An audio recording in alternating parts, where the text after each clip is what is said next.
여호와께서 모세에게 말씀하셔가지고 바로에게 가서 말하느냐. 너는 이제 여호와 말씀에 내 백성을 보내라. 이스라엘 백성들이 나를 섬길 것이다. 이 말을 하라는 거예요.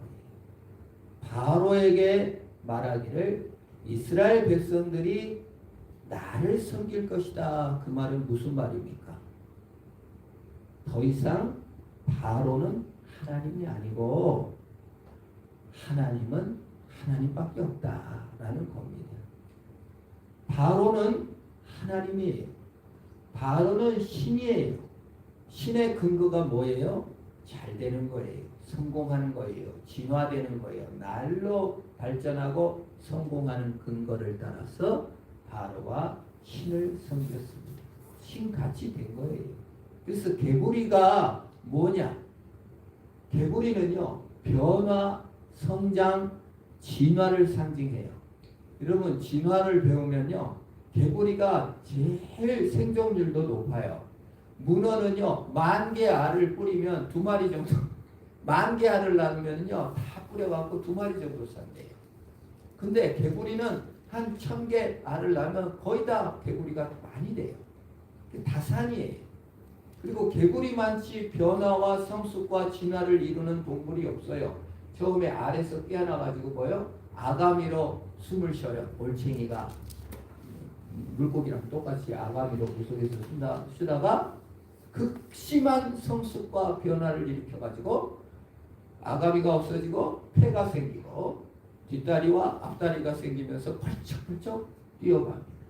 극적인 성숙과 변화와 진화와 성장을 이루는 것이 개구리예요. 그래서 고대로부터 개구리를 신으로 많이 섬겼어요. 우리 고대 부여라는 나라가 있었는데 부여에 금화왕이 있어요. 금개구리 왕이 있었어요. 그러니까 유리 부인과 그 고주몽을 이렇게 거기 다 연결돼 있어요. 또 소주, 진로 딱지에 뭐 붙었죠? 그 개구리가 붙어 있어요. 고대로부터 인간은 개구리의 그 폭발적인 진화, 성장 이걸 많이 좋아했습니다. 오늘날도 우리 이집트뿐만 아니라 오늘날 우리가 뭘 좋아합니까? 진화되는 거, 성장하는 거, 발전하는 거, 공부 잘해가지고 시험 딱 합격해가지고 뭐 판사되고 검사되고 의사되고 그 개인을 발전시켜서 크게 진보하는 것을 얼마나 좋아합니까? 이 우리 시대만뿐만 아니에요. 다 이렇게 성장하고 발전한다 라고 말했고, 유럽은 뭡니까? 과학 문명이 막 발전하면서 야 이제 우리는 이제 유토피아가 온다고 막 자랑했어요. 그리고 철학가들은 이제 신은 아무도 안 믿을 거다. 과학이 이렇게 발전했는데 구닥다리 성경을 누가 믿냐? 이제 참다운 유토피아가 올 거다라고 주장을 했습니다. 그걸 계몽주의라고 합니다. 철학 사전에서. 계몽주의 철학이 나오고 유토피아가 온다고 난리를 쳤는데 어떻게 됐어요? 그냥 개구리 떼가 올라오듯이 스물스물 전쟁이 일어나가지고 1차 대전이 일어나서 사람들이 막 부엌에서도 죽고 안방에서도 죽고 전쟁 나가 죽고 1,000,000명, 2,000,000명 막 죽고 또 히틀러 같은 괴물이 나타나서 유대인만 600만 명 학살하고 독일인도 죽고 프랑스인도 죽고 다 시체가 넘쳐나요. 모택동은 공산혁명을 일으켜서 잘 먹고 잘 산다고 해서 소위 문화혁명을 일으켜가지고 자기를 반대하는 사람을 수도 없이 죽어서 모택동 때문에 죽은 사람이 1억이 넘는다는 거예요. 개구리 떼처럼 다 사람을 진멸하고 말았습니다. 문화의 결국, 그 다음에 계몽의 결국, 참다운 성장과 성숙, 진화, 발전 그걸 막귀하다가 그걸 신처럼 막 이중으로 섬기다가 많은 사람이 죽고 마는 것을 보게 됩니다. 그래서 바로에게 하나님께서 경고하는 거예요. 야, 변화, 성장, 시험 한번 합격하는 거, 너 성장하고 잘 되는 거 그것만 쫓다가는 그게 신이 돼서 너를 죽게 할 거다. 그 말이에요. 그래서 2절에 너가 이렇게 말합니다. 내가 만일 보내기를 거절하면 내가 개구리로 너의 온 땅을 치리라. 네가 그렇게 변화되고 성숙하고 네 권력으로 한번 살아보려고 하냐? 이거 다 끝나버릴 것이다 라고 말하는 것입니다. 그래서 하나님을 섬기라고 말하는 거예요. 이승만 대통령이 과거에 계엄을 선포하고 친위 쿠데타를 일으켰어요. 지금하고 거의 비슷해요. 자기가 대통령인데 그 좀 더 선거 잘해보려고 저기 자기 부하들 다 하려고 친위 쿠데타를 일으켰는데 고대를 설립한 김성수 씨가 그때 부총리였었는데 나는 이런 정부와 단 1초도 같이 있을 수 없다고 사표 쓰고 바로 나왔어요. 그런 용기가 있어야 된다. 이건 신이 아니다. 권력이나 잘됨이나 대통령도 신은 아니다. 국민을 배반하는 일은 할 수 없다. 참 안타까워요. 그로부터 50년, 60년, 70년이 더 지났는데 이번 국무위원 중에는 쿠데타 일으킨다고 했을 때 단 한 명도 사표 쓰고 나온 사람이 없고 되려 뭐 헌법재판관 임명했다고 그냥 개굴 되들고 이런 걸 보면서 정말 나라가 많이 후퇴하고 참 의인이 없다 안타까운 생각이 좀 들었습니다. 오늘날 성경 말씀이 무엇입니까?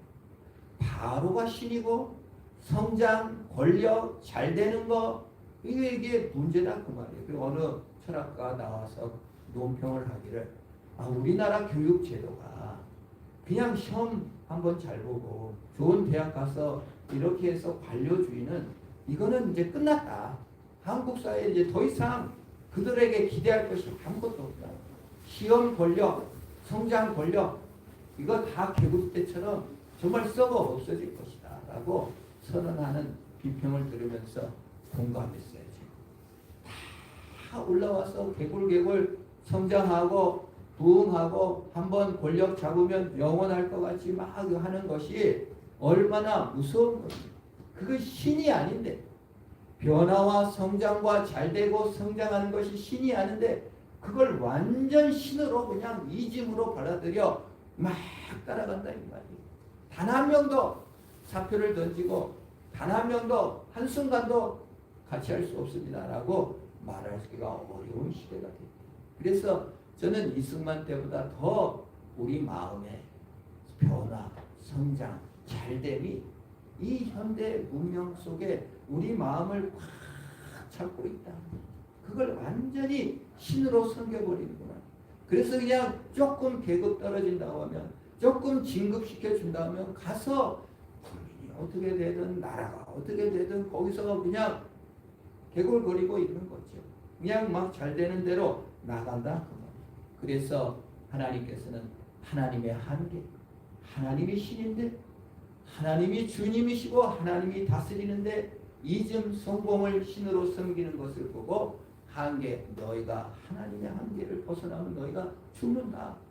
그 말이에요. 그래서 개구리가 올려오는 것을 이렇게 자세히 말합니다. 3절에 보면은 무수히 올라와서 내 궁, 내 침실, 내 침상, 내 신하, 내 백성, 내 화덕, 내 떡방을 그렇게 들어갈 것이다.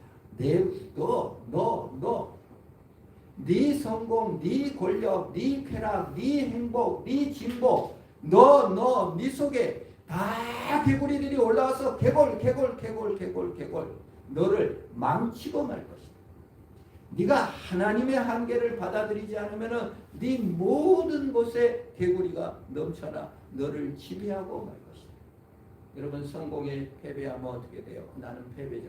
그 다른 것도 많은 요소들이 있는데 그 한 가지로 전체를 해석해서 그냥 나는 이제 끝났다라고 보는 거예요. 이게 성공주의의 폐해입니다. 개구리 재앙이 온 이집트에 몰아닥칠 것이다 라는 겁니다. 여러분 우리가 개구리가 신이 아닌 줄 믿고 하나님을 섬기하듯이 변화나 성장, 잘됨, 성공, 행복, 쾌락마저도 신이 아닌 줄로 믿습니다. 너무 거기에 현대 문명이 거기에 몰려듭니다. 너무 거기에 아주 위축되어 있어요. 그래서 두려워해요. 이집트는 신이 아닙니다. 온 땅이 돈이 신이요, 성공이 신이요, 쾌락이 신이요, 행복이 신이요, 욕심이 신이라고 해도 우리는 신인 하나님을 섬겨야 될 줄로 믿습니다. 욕심을 제어할 수 있어야 됩니다. 그래서 야고보서 1장 15절에 뭐라고 말합니까? 욕심이 잉태한 죄를 낳고 죄가 장성한 뭐요? 사망을 낳느니라. 그 욕심은 억눌러야 되는 겁니다. 자아는 깨져야 돼. 자아, 극치, 내 행복, 내 사랑, 내 권력, 내 기쁨 이거에 쏠려가면요. 거기서 죽는 거예요. 거기에 망하는 거예요. 여러분 우리 부자 내 쾌락, 내 권력 이거 쥐고 있다가 나가라기도 안 나가. 경찰이 불러도 안 나가. 무서운 시기죠. 욕심. 야고보서 4장 2절 우리 한번 읽어볼까요? 우리 자신의 모습이기도 하고 대통령의 모습이기도 합니다. 같이 읽어봅니다. 시작. 너희는 욕심을 내어도 얻지 못하며 살인하며 시기하여도 능히 취하지 못하므로 다투고 싸웁니다. 잘 말하고 있어요. 여기다가 대통령과 영부인을 넣으면 어떻습니까? 나 자신을 넣으면 어떻습니까? 참 우리가 얼마나 능히 취하지 못해요. 그래 아무리 취하고 싶어도 안 되는 거예요. 야당이 많아서 자기 마음대로 못한다 이거예요. 그러니까 아주 그냥 다투고 싸우고 말끝마다 끝까지 투쟁하겠다는 거예요. 비겁한 것이죠. 인간의 욕심 때문에 살인하고 시기하고 취하려는 모든 것 그거 신 아니야. 그거 신 아니야. 그거 한계야. 그것 때문에 행복해지는 거 아니야. 하나님을 섬길 때 행복해진다. 자아 중심성을 내려놓고 하나님께로 돌아가라. 이거는 이집트에게 대한 심판인 동시에 뭡니까? 이스라엘 사람들에게 알려주는 거예요. 야, 이집트 신 아니야. 이제 하나님 섬겨. 이집트 왕 무서워하지 마. 걱정하지 마. 내가 다스리고 내가 함께할 거야. 이렇게 말하는 것입니다. 우리 마음에도 맞춰야 돼요. 야, 그거 두려워할 것 없어. 그게 욕심일 뿐이야. 내려놓고 하나님께 내맡겨 라고 말하는 것입니다. 디도서 1장 12절에 이런 말씀이 있어요. 그레데 중에 어떤 신자가 말하되 그레데인들은 항상 거짓말쟁이며 악한 징수며 배만 유하는 게으름뱅이라. 이 말씀을 읽을 때 어느 사람이 떠오르면 안 되지. 떠오르기도 하죠. 저 사람인데 대통령인데 영부인인데 또는 그러나 성경은 뭘 말합니까? 또 다 그만. 우리가 위기를 모면하기 위해서 거짓말을 하며 악한 짐승이며 배만 위하는 게으름뱅이가 너는 아닌가 돌아보라고 성경은 말하는 것입니다. 이집트 바로 왕이 거짓말을 너무 잘해요. 10번이나 보내줄게 해놓고 또 속여요. 보내줄게 하고 또 속여요. 누구랑 같아요? 약속해놓고 거짓말이에요. 나중에 보고 위기만 모면하려고 또 거짓말이에요. 가상현실을 만들어서 거짓말 한지도 모르는지 입만 열면 거짓말을 하는 거예요. 바로 왕과 비슷한 모습이죠. 그레데인의 모습이죠. 우리 자신의 모습이 잊어버리는 거예요. 자꾸 잊어버리고 새로운 가상현실을 만들어버리고. 개구리가 그래요. 개구리 올챙이 시절 기억 못한다. 자기가 그럴듯한 변화로 진보로 성숙한 모습으로 자기 자신을 인식해버린다는 거예요. 과거의 실수도 기억 안 하고 과거의 못남도 기억 안 하고 과거의 죄인 것도 기억 안 해요. 그냥 싹 성형해서 바꿔버리고 안면을 싹 바꿔서 잘난 척처럼 위선을 해버리는 거예요. 가면을 써버리는 거예요. 그래 인간의 본성이 그런 마음이 있어요.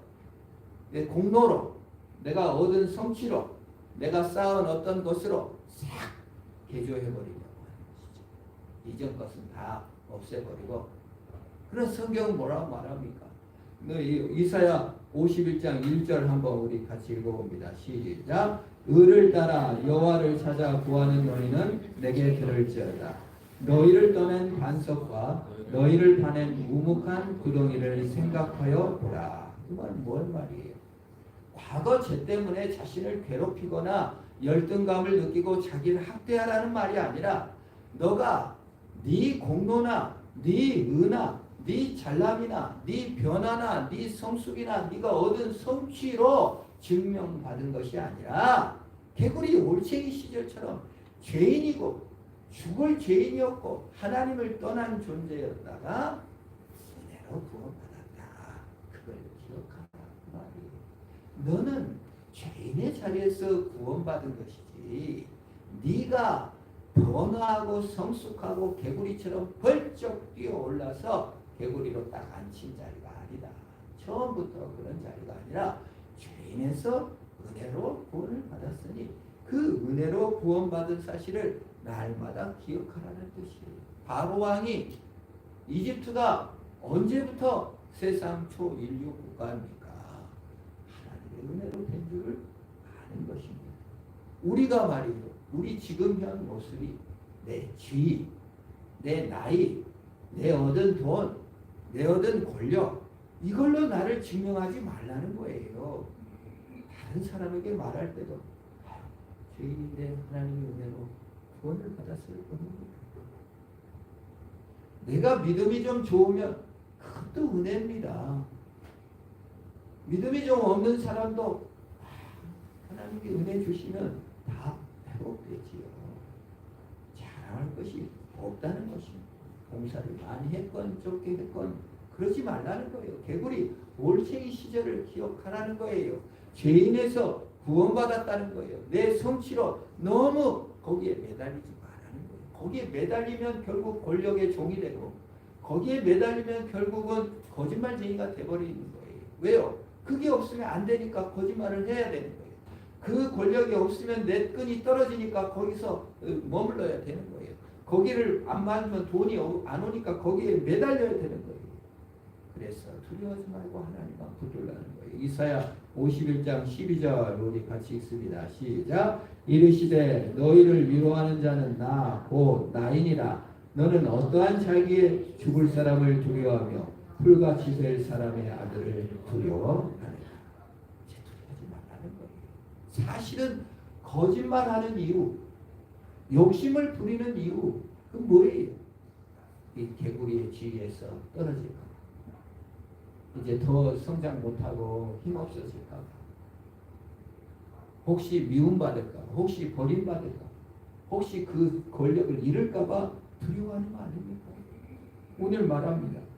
죽을 사람 두려워하지 말고 풀같이 될 사람 두려워하지 말고 사람 신, 개구리 신, 성장 그런 거 섬기지 말고 하나님을 섬기고 소명의 길을 가라고 말합니다. 사도행전 20장 24절입니다. 사도 바울의 사명이죠. 같이 읽습니다. 시작.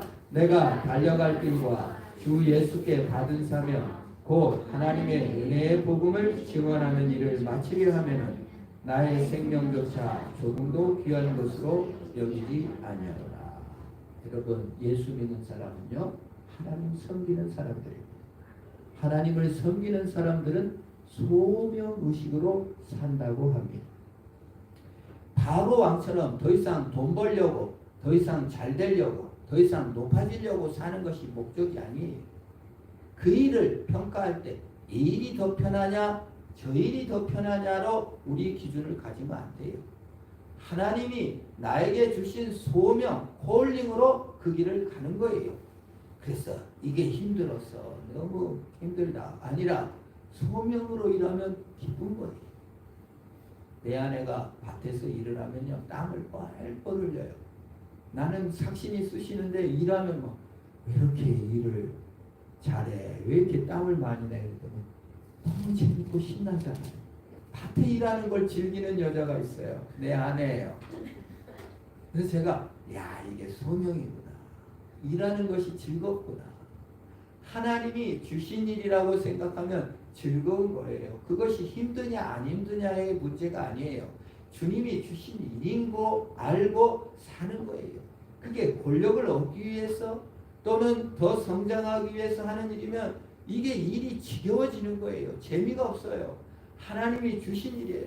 더 괴로우면 더 편한 일 해야 되는데 이게 우리 한국의 문제예요. 산업공상 정말 천하게 이기고 이렇게 하고 뭐 말하잖아요. 너는 이러지 말고 펜대 굴려라. 얼마나 소명이 없는 소리입니까? 얼마나 편한 일과 좋은 일만 추구하자는 겁니다. 개구리 사상이에요. 진보 사상이에요. 계급 사상이에요. 성경은 그렇게 말을 안 해요. 그게 힘드냐 어려움이가 아니라 하나님의 소명으로 알라는 거예요. 빌립보서 3장 14절 이런 말씀이 있습니다. 같이 읽습니다. 시작. 표대를 향하여 그리스도 예수 안에서 하나님 위에서 부르신 부름의 상을 위하여 달려가라. 그거 세상 사람들은 그걸 운명이라고 해요. 노무현 씨의 운명이다라는 책이 있어요. 노무현은 이제 어찌 가난해가지고 사법고시 돼가지고 변호사 돼갖고 그래도 아무도 안 받아주니까 그 대소서서 하는 일까지 다 뺏어서 이제 해갖고 부자가 된 거예요. 요트 타고 다니면서 이제 집도 사고 이렇게 살려고 했는데 그 돼지국밥 얻어먹은 그 주인집 아줌마가 아무도 변호를 자기 아들을 안 해준다. 대학 가서 이해치카 그 독서 흘러 온 걸로 그냥 그거 잡혀간 거예요. 그러니까 그냥 가서 변호해달라고 하니까 그 부름에 돼지국밥 엄마의 부름에 응답해가지고 그 아들 변호하다가 결국 농민들 약한 자 변호하다가 대통령이 된 그런 내용이 운명, 소명, 부름 그 어머니의 부름을 외면할 수가 없었고 그 약한 자의 부름을 외면할 수 없었다는 것. 그 예수는 안 믿었지만 성경적 소명관, 성경적 직업관이에요. 예수 믿는다는 건 뭡니까? 내 변화, 내 성숙, 내 편함, 내 잘남, 내 행복, 내 쾌락이 아니에요. 하나님이 나를 부른 거예요. 그 일을 하는 거예요. 그것이 무엇이든 그냥 가는 거예요. 세상 문화는 다 뭐예요? 더 높은 자리, 더 좋은 자리, 더 편한 자리, 더 돈 많은 직업을 선호하고 그걸 박수치고 자랑하는. 근데 그 결론이 뭡니까? 그 결론이 뭐예요? 계급이요, 욕망이요, 탐욕이라 그 말입니다. 세상 염려요, 재물의 유혹요, 기타 욕심들이다 그 말이에요. 마가복음 4장 19절에 이러한 욕심들의 결말을 이렇게 말합니다. 같이 읽어봅니다. 시작. 세상의 염려와 재물의 유혹과 기타 욕심이 들어와 말씀을 막아 결실하지 못하게 되는 자요. 슬픈 일이지. 뭐예요? 내일에 대한 세상 염려, 재물의 유혹, 기타 욕심, 그것이 우리를 믿음의 길로 가지 못하게 하는 것입니다. 오늘 사는 성도 여러분, 개구리가 아무리 판을 쳐도 하나님의 한계 안에 있다는 것을 믿고 개구리 신앙이 아니라 여호와 신앙으로, 소명의 신앙으로 승리하시기를 축원합니다. 오늘 직장에 나 사업이나 어떤 일이나 방을 쓰는 일이고 누구를 섬기는 일마저도 사실은 소명의 길인 것입니다. 주님이 이 일을 주셔서 감사합니다. 그것이 우리 신자가 걸어갈 길입니다. 하나님이 사랑의 길이셨어요. 예수님께서 십자가의 길을 걸어가신 것입니다. 한계를 받아들였어요. 이거 다 쓸어버려야지. 이것들이 나한테 침을 뱉어? 이게 아니에요. 주신 사명, 부름의 상을 향하여 달려나갔습니다. 주되심을 인정했습니다. 아버지여 나의 원대로 마옵시고 아버지 뜻대로 하옵소서. 소명의 길을 걸어가신 것입니다. 우리는 거짓을 안 살고 진실을 살 수 있어요. 왜요? 하나님이 연약해도 사랑했으니까요. 하나님이 올챙이 시절에도 사랑했으니까요. 개구리로 변화되어야만 사랑해 주시는 것이 아니에요. 예수님 우리 진보의 완성이시며 우리의 과거를 덮어주시는 사랑이시며 우리의 위로와 참된 진보이신 예수 그리스도 안에서 참으로 위로받고 개구리 신앙이 아니라 참된 여호와 신앙으로 승리하시기를 축원합니다. 기도합니다. 주님 도와주옵소서. 우리도 주님의 시대에 살게 하옵소서. 세상의 포로가 되어 세상의 개구리가 되어 살지 않게 하옵시고 벌쩍벌쩍 뛰는 진보하는 사람이 아니라 하나님 안에 사명자로 사는 우리가 다 되게 하여 주옵소서. 예수님의 이름으로 기도합니다. 아멘. 우리 성찬식 하기 전에 우리